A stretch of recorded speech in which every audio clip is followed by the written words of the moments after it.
Shifting focus for now, the Pacific Rim is burning. Japan and China are now locked in a deadly game of brinkmanship.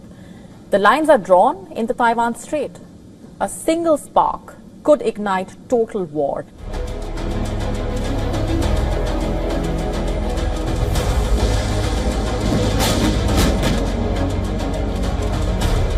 The skies are now battlegrounds.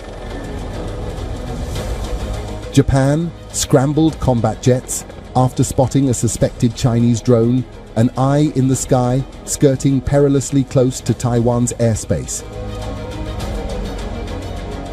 The gloves are off. Diplomatic niceties have been jettisoned. China is escalating the pressure, turning the pressure on Tokyo.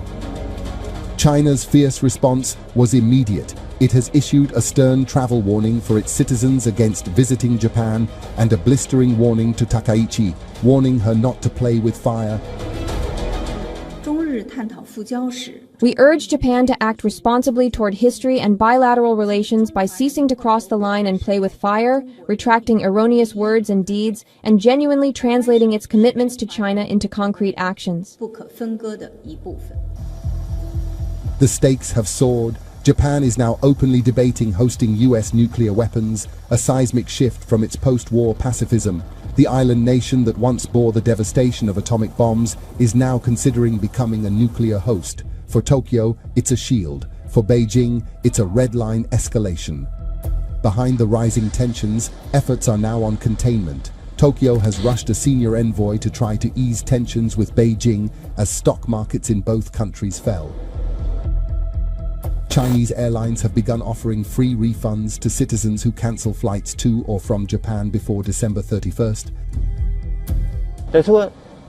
My personal view is that since the government has said to avoid to Japan, then it's best to go less. The words from Japan's PM Takaichi are extremely unreasonable. That's me being polite. The specter of a nuclear-armed, remilitarized Japan is now a terrifying reality, driven by the clear and present danger posed by Beijing's massive military expansion. The time for caution is over. The countdown to a regional confrontation has begun. Shifting focus, a tragic bus accident has claimed the lives of 45 Indian pilgrims in Saudi Arabia. Most of the pilgrims on board the ill-fated bus were from Hyderabad in India. The bus carrying 46 people collided with a diesel tanker, resulting in a massive fire that engulfed the vehicle. Only one person survived the accident and is currently hospitalized.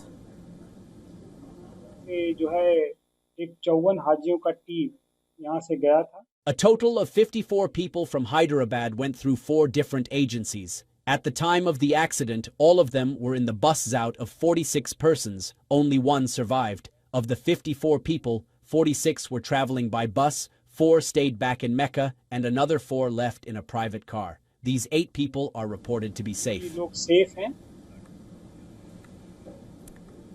Some of the family members still waiting for any word on their loved ones who died in the deadly bus crash.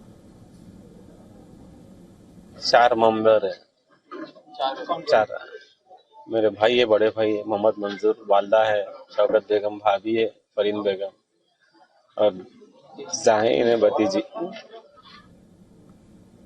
Another individual has said that in one night 18 members of his family spanning 3 generations were gone. The Telangana government has announced an amount of 5 lakh rupees each for the families of the victims who died in that bus accident. The state cabinet took the decision of providing the amount to the bereaved families in the meeting held at the secretariat. According to the authorities, a total of 54 people from Hyderabad went through 4 different agencies for the pilgrimage. At the time of the accident, 46 of them were in the bus and the remaining people took private cars. The condition of the only survivor is yet to be fully ascertained. The Indian Prime Minister has said he was saddened by the accident. In a post on social media, he said his thoughts are with the families who have lost their loved ones. He added that he is praying for the swift recovery of all those injured. The Indian External Affairs Minister, Dr. S. Jaishankar, has said he was deeply shocked by the accident. In a post, he said the Indian Embassy in Riyadh and the consulate in Jeddah were extending their fullest support to all the affected families. Following the accident, the Consulate General of India in Jeddah announced that a 24/7 control room and an emergency helpline have been activated to assist the relatives and coordinate the emergency response. Caribbean waters are on the boil. America's war machine is on the move, and Donald Trump is putting the lever on a gamble that could reshape the Western Hemisphere. A showdown building, Venezuela now lying squarely in the crosshairs. Our next report taking a closer look at the American military moves, which show the threat of a full-blown war is real.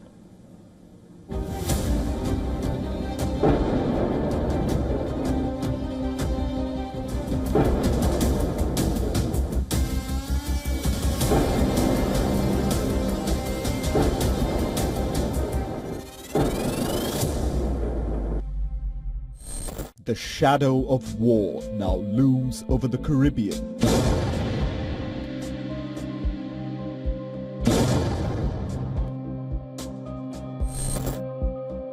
America's USS Gerald R. Ford has plowed into South American waters. It is the world's largest aircraft carrier and the largest warship ever constructed.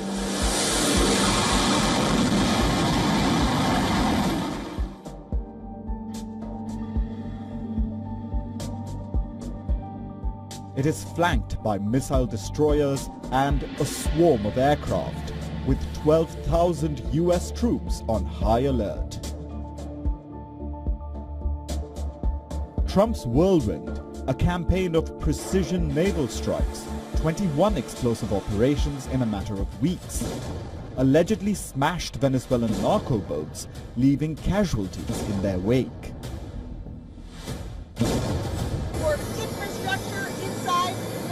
It allows us to do that, but we haven't said we're going to do that.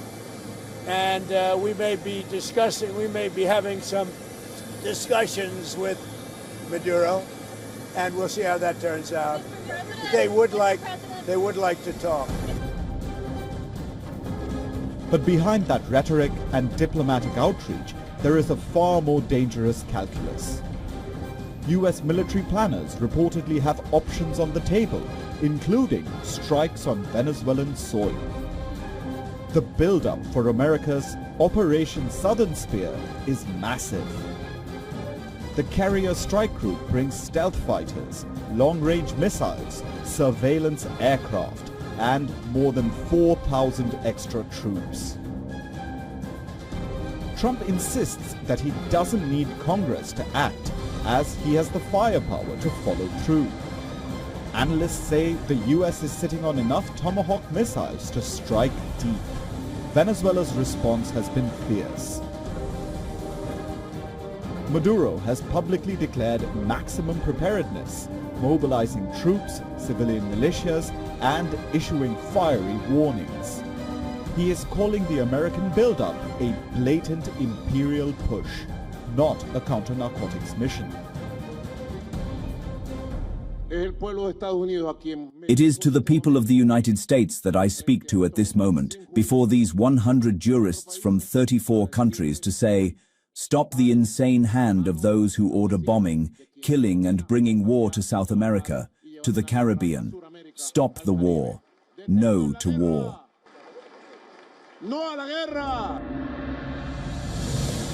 This entire American operation hinges on one razor-thin element: surprise.